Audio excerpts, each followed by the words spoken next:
Présent depuis mardi dans la région de Difa, dernière étape de sa tournée terrestre de proximité en profondeur du pays, le président de la République, le général d'armée Abdrahmane Tchiani, a, comme il l'a fait aux précédentes étapes, rencontré les forces de défense et de sécurité FDS. L'événement s'est déroulé à la garnison de la zone de défense numéro 5.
Absente Excellence.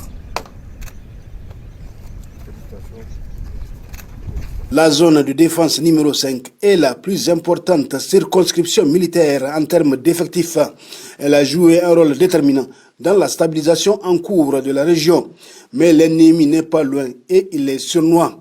Aux félicitations et encouragements adressés au FDS, le chef de l'État les a exhortés à redoubler d'ardeur et de vigilance jusqu'à la victoire finale. Officiers, sous-officiers, militaires de rang, fusiliers de l'air, sapeurs, gendarmes,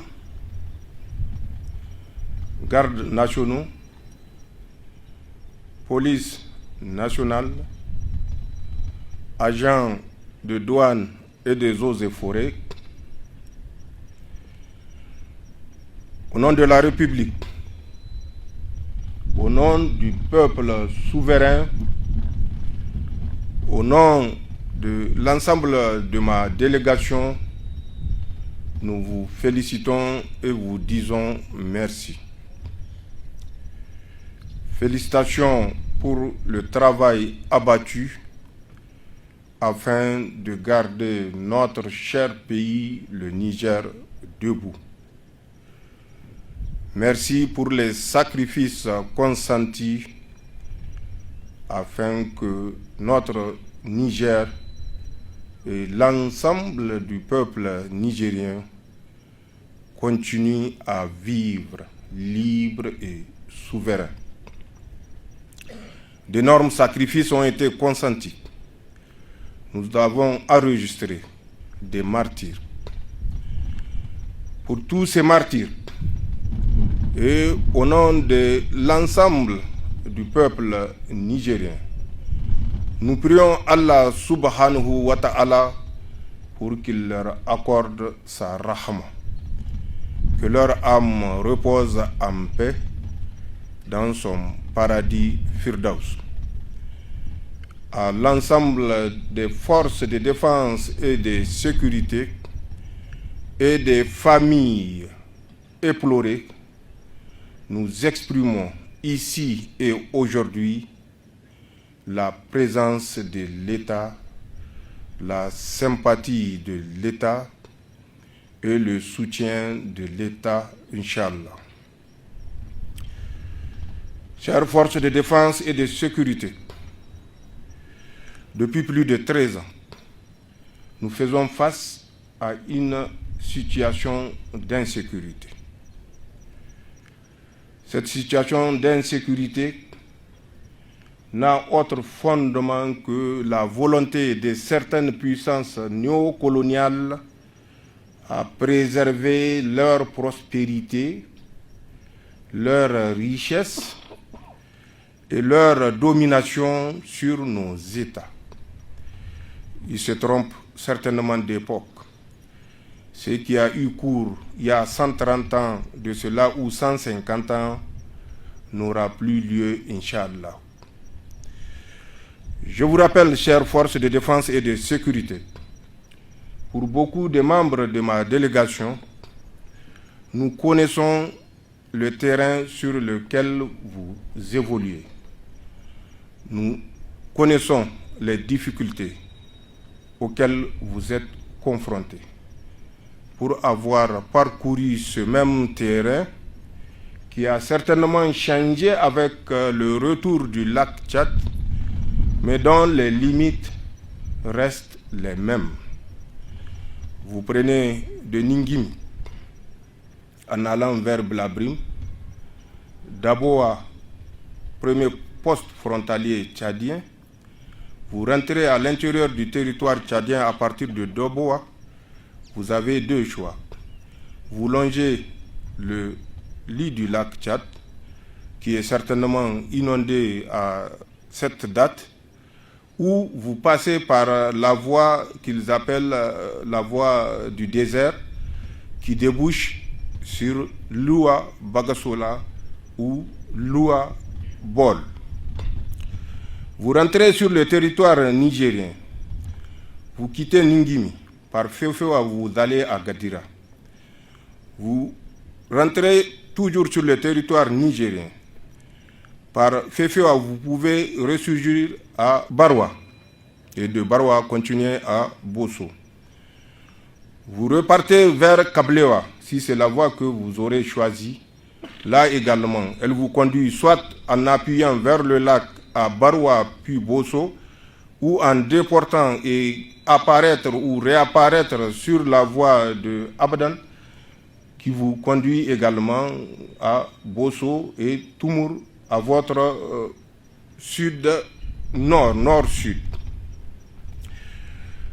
Si vous rentrez à Bosso, je fais ce rappel pour que vous compreniez que le terrain est connu et que le sacrifice qui vous est demandé est un sacrifice que vos prédécesseurs ont consenti. À Bosso, vous avez deux choix.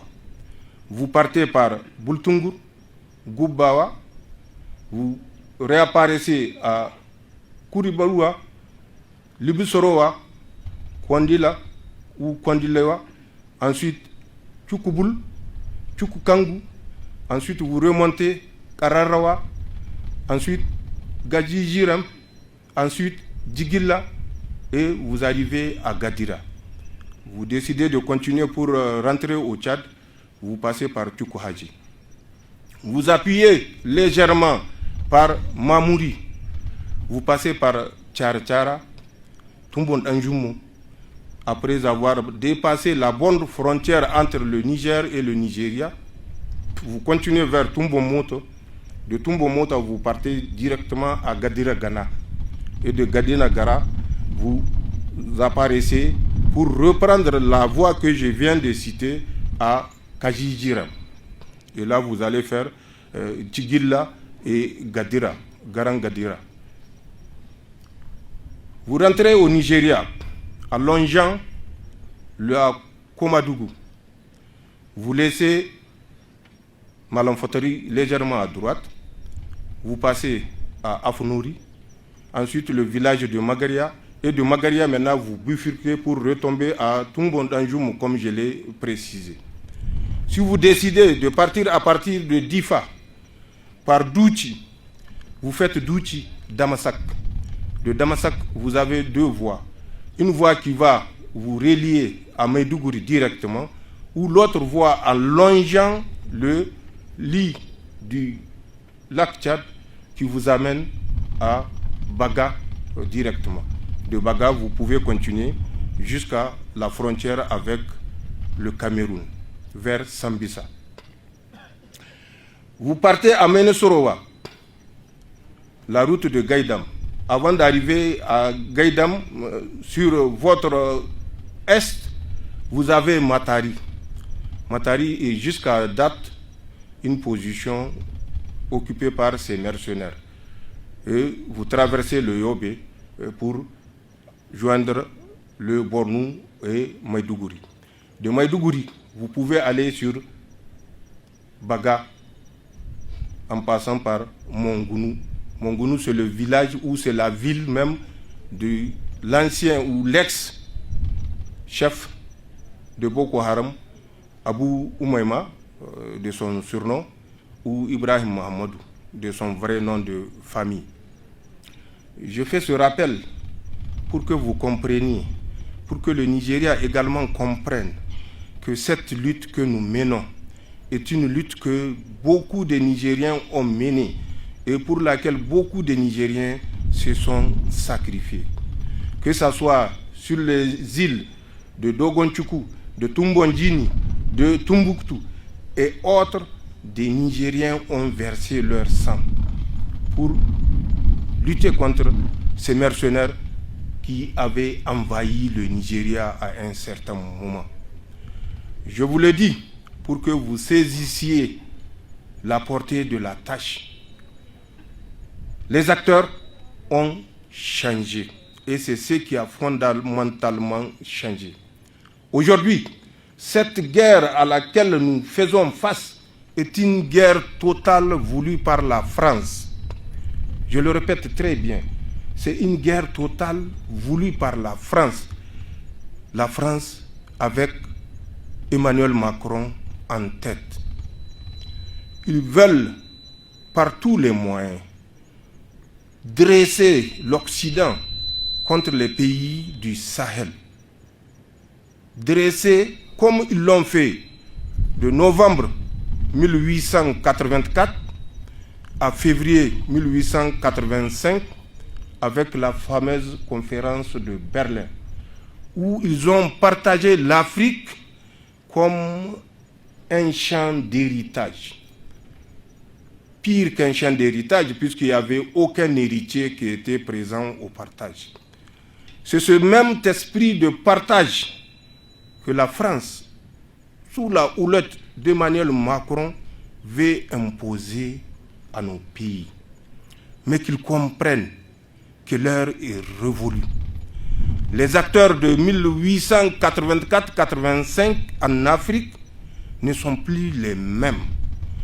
Nous avons pris conscience que personne ne défendra nos terres à notre place.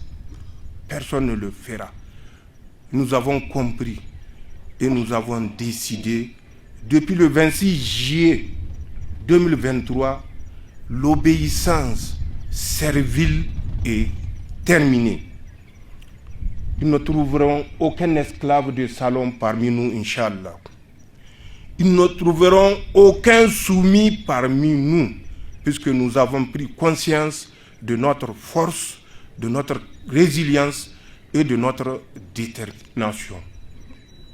Forces de défense et de sécurité. Ce que j'ai dit repose sur des faits. Je vous rappellerai certains à titre illustratif. Depuis que nous avons décidé de prendre notre destin en main le 26 juillet 2023, la France a utilisé la CEDEAO pour porter la guerre contre le Niger, alors que nous n'avons pas ou nous n'avions pas déclaré la guerre à la France. Nous n'avons pas envahi la France. Nous n'étions pas en août 841 au partage de l'Empire carolingien. Eux, les Français, savent de quoi je parle. À travers les fils de Louis le Pieux, fils de Charlemagne, qu'ils ont divisé en 3 royaumes, le royaume de Maine, de Berry et le Nivernais. Nous ne sommes pas à cette époque et nous n'avons pas cette prétention qu'ils nous laissent en paix au Niger. Nous avons compris qu'ils nous ont suffisamment pillés et que ce pillage doit cesser. Face à cette décision responsable, face à ce changement de cap, Emmanuel Macron s'est affolé. Il a voulu utiliser la CEDEAO pour nous porter la guerre. Et malheureusement, les esclaves de salon pullulant au sein de la CEDEAO ont répondu au garde à vous pour mener la guerre au Niger. Le 30 juillet, 4 jours après notre révolution ou le début de notre révolution, ils ont décidé de nous porter la guerre. Le 31 juillet, rappelez-vous, le Burkina, le Mali et la Guinée. Le Burkina, le Mali à travers une déclaration et un communiqué conjoint. Ensuite, la Guinée à travers un communiqué ont exprimé leur détermination à se ranger du côté du Niger, du côté de la dignité, du côté du bon sens, de la légalité, pour que le territoire nigérien soit et demeure inviolable. La France, n'ayant pas abouti à ce qu'elle avait souhaité, avait déjà le 1er décembre 2023 mis en route un navire qui va accoster d'abord le 1er à Abidjan, qui va continuer sa route pour accoster le 7 décembre à Cotonou au Bénin. Il va débarquer du matériel, des hommes pour faire la guerre au Niger. Ce porte-hélicoptère amphibie était le Mistral. En plus du Mistral, ils ont loué des Super Puma, 3 hélicoptères, pilotés par un Français, un autre Européen que je ne dirai pas la nationalité, et un autre Américain ou Sud-Américain, là également que je tairai la nationalité. Voilà les 3 pilotes qui devaient piloter les Super Puma pour nous mener la guerre. Ils ont déployé des blindés jusqu'à Malanville. À l'entrée de la ville de Malanville, les 3 hélicoptères étaient basés à Kandi. À l'entrée de la ville de Malanville, en venant de Kandi justement, les blindés étaient stationnés. Sur le pont qui nous séparait du Bénin, les blindés étaient là également positionnés, prêts à envahir le Niger. Je dis le pont qui nous séparait, j'espère que vous comprenez de quoi je parle. En plus de cela, la France a continué à amasser des troupes à l'aéroport de Tourou qu'ils ont rénové. 3300 mètres de piste pour les pilotes et les autres pilotes de drones, ils savent de quoi je parle. C'est une piste de 3300 mètres qui est plus longue que la piste même de Cotonou. Toutes les forces sont stationnées sur cet aéroport. Ils ont réactivé un autre aérodrome vers Madekali. Ils ont réactivé un autre aérodrome dans le W. Ils ont concentré des troupes. À l'époque, quand on l'avait dit, beaucoup de pays avaient bondi pour nous démentir. Et c'est Emmanuel Macron même qui est sorti pour confirmer ce que nous avions dit. Et on ne les a plus entendus parler. Ils ont continué à faire croire aux Africains qu'ils se retirent du territoire africain. Mais ce n'est qu'un mensonge, ce n'est qu'un jeu de dupes. Des 5 territoires africains où les Français ont des bases, ils ont décidé de se redéployer sur 15 pays africains. Et en ce sens, on nous parle de retrait. Ce n'est pas un retrait, c'est un redéploiement. À plus grande envergure de 5 pays que vous connaissez certainement, ils se sont projetés sur 15 pays. Ils ont créé ce qu'ils ont appelé le commandement de l'Afrique pour tricher un peu l'Afrique comme des Américains. Ils ont déployé des troupes, même des instructeurs et autres formateurs venant d'Ukraine sur notre territoire, au Mali et au Burkina. Cela également, personne ne démentira ces propos, puisque l'ambassadeur d'Ukraine au Sénégal est sorti lui-même pour le confirmer avec le responsable des renseignements ukrainiens. Ils ont envoyé des troupes pour mené l'attaque, si vous vous rappelez, du 24, 25 et 26 juillet 2024 contre les troupes maliennes qui faisaient mouvement vers Tinzawatan, je crois bien. Tout ceci, c'est la France qui est derrière. C'est la France qui finance. C'est la France qui recrute. C'est la France qui forme. C'est la France qui équipe. C'est la France qui dote pour déstabiliser nos pays. Malheureusement, avec une naïveté déconcertante de certains chefs d'État africains. Je dis bien de certains chefs d'État africains, ou plus précisément de l'Ouest africain. La France nous mène une guerre totale. La France ne reculera devant rien pour atteindre son objectif. Mais j'ai dit à Emmanuel Macron qu'il va échouer, Inch'Allah. Nous avons compris et notre détermination est sans limite. Je le dis et je le répète, Inch'Allah, ils vont échouer. Ayant constaté la fébrilité de certains pays européens à les accompagner dans leur destin funeste, qu'est-ce qu'ils ont inventé? Ils ont décidé, à travers toujours ces mêmes mercenaires, d'enlever systématiquement les ressortissants des pays occidentaux ou asiatiques se trouvant dans notre espace confédéral. Vous avez suivi l'enlèvement de 2 dames, une Suissesse et une Autrichienne à Agadez. Vous avez suivi l'enlèvement d'un Espagnol à Tamanrasset en Algérie, contre lequel une rançon de 20 millions d'euros sera versée. Vous avez suivi l'enlèvement en 2 vagues de 5 Indiens et d'un Indien qui est porté disparu jusqu'à date. Tout ceci est organisé par la France. Vous avez suivi les attaques des pipelines, des attaques des intérêts de CNPC ou WAPCO.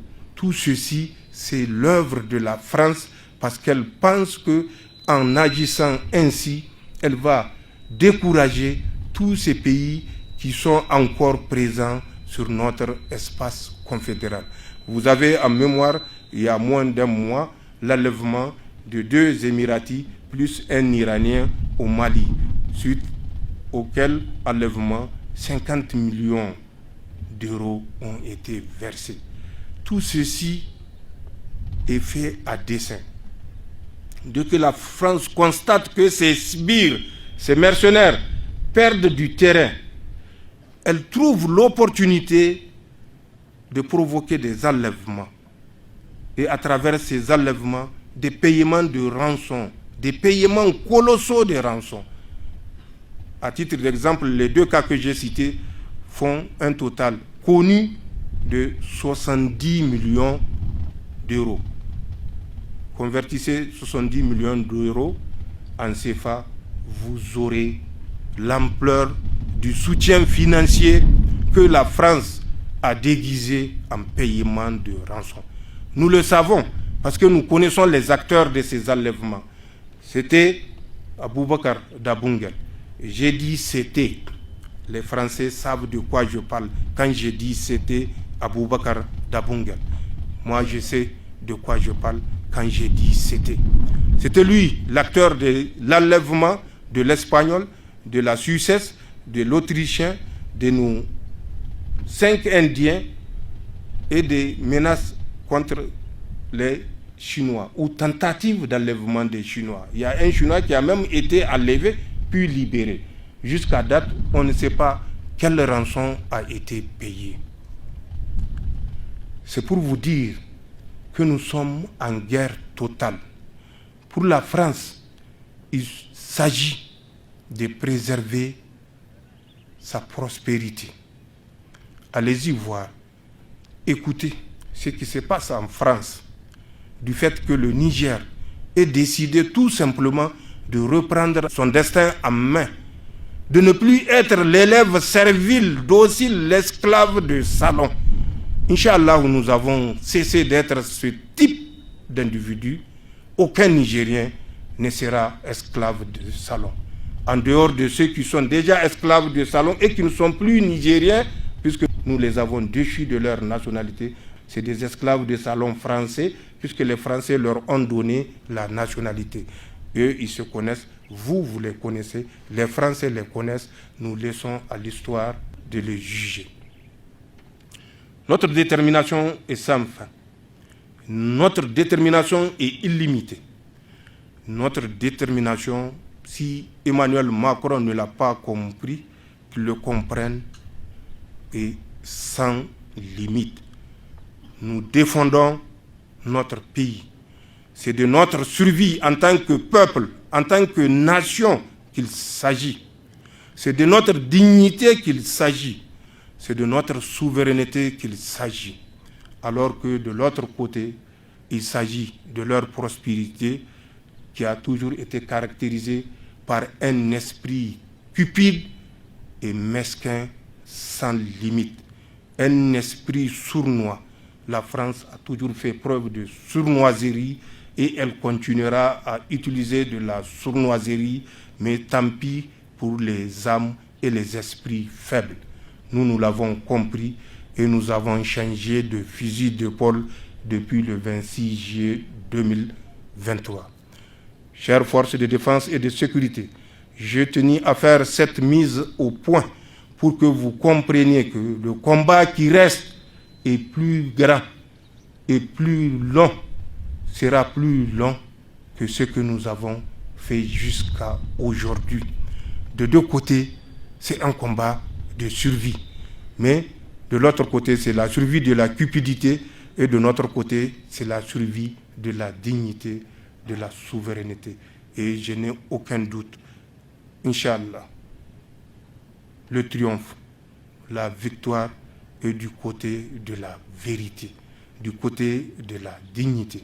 Ce qui s'est passé il y a 150 ans, si on prend la conférence de Berlin, ne se passera plus dans notre espace. Ils ont dit qu'ils vont nous faire tomber, en commençant par le Mali, avant la fin de ce mois de décembre.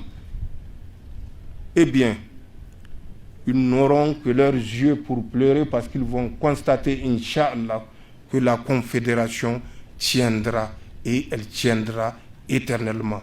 Parce que la Confédération n'est pas l'affaire d'un individu, n'est pas l'affaire d'un dirigeant. La Confédération, c'est l'affaire de l'ensemble des peuples conscients, résilients, qui se sont mis debout pour dire non, non et non. Pour dire ça suffit, ça suffit, ça suffit. Pour réclamer leur dignité, pour réclamer leur droit à vivre dans la prospérité et non dans la misère qu'on nous a toujours maintenus. On ne pourra plus nous maintenir dans la misère, Inch'Allah, parce que nous avons compris que la richesse est de notre côté, qu'elle soit morale ou physique. Et Inch'Allah, nous triompherons. Chères forces de défense et de sécurité, armez-vous de courage. Le combat reste, le combat sera long, le combat sera difficile. Mais retenez que vous avez le soutien du peuple nigérien souverain, du peuple de la Confédération souverain, vous avez le soutien de l'État pour vous servir et vous doter à la hauteur de la mission que je viens de citer. Restez debout. Les épouses sont derrière vous. Le peuple est derrière vous. L'État est derrière vous. L'État est avec vous. L'État ne faillira pas. Nous traversons, comme tous les pays, des moments difficiles, qu'ils soient sur le plan de la sécurité ou sur le plan économique. Mais c'est à l'image de beaucoup d'autres pays, sinon de tous les pays de la planète. Ceux qui veulent revenir par tous les moyens connaissent ces difficultés-là plus que nous. C'est la guerre informationnelle qui fait croire qu'il n'y a que nous qui souffrons. Tous les pays souffrent. La France a changé combien de premiers ministres en l'espace de 5 ans? Suivez les télévisions nationales, je ne dirais pas France 24, ni RFI, ni TV5 Monde. Suivez les télés nationales et vous aurez l'information réelle, pas l'intoxication, la guerre informationnelle que ces chaînes françaises se livrent à diffuser dans les consciences populaires. Mais un peuple réveillé ne s'endormira plus. Et ce peuple-là, c'est le peuple nigérien. Et avec les forces de défense et de sécurité à l'avant-garde du combat pour servir de bouclier, pour servir de rempart, pour servir de pilier au Niger, je n'ai aucun doute que la victoire sera de notre côté, Inch'Allah. Félicitations, merci pour les sacrifices consentis. Allah préserve le Niger, Allah préserve l'ensemble de nos forces de défense et de sécurité, Allah préserve le peuple résilient et souverain. Vive les forces de défense et de sécurité, vive le Niger debout, digne et souverain. Je vous remercie. C'est le 8e rapport FDS du chef suprême des armées, le général d'armée Abdrahmane Tchiani, et c'est autant de fois qu'il rencontre les épouses des FDS lors de son périple exceptionnel de 13 jours qu'il a conduit dans 6 régions du Niger, une preuve de l'importance toute particulière qu'il accorde à la défense du territoire et à la sécurisation des personnes et de leurs biens pour un Niger véritablement indépendant et prospère.